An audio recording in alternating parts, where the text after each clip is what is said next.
front of me is OPPO Reno 13 and today I would like to show you how you can add emergency numbers.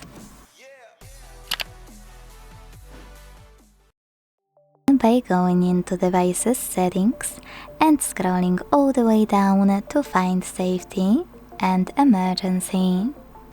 Click on it, choose Emergency Contacts and tap on Add Contact to tap on the one you wish to set up.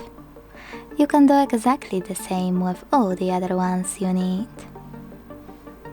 Now to change order of your contacts, hit Reorder at the top right corner, hold one, drag it and let it go. After establishing a perfect list, hit Save at the top right corner.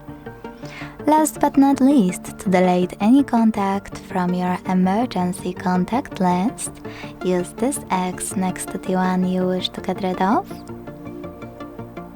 and confirm your choice in the pop-up. Thanks so much for watching. If you enjoyed this video, leave a like, comment and subscribe. Bye!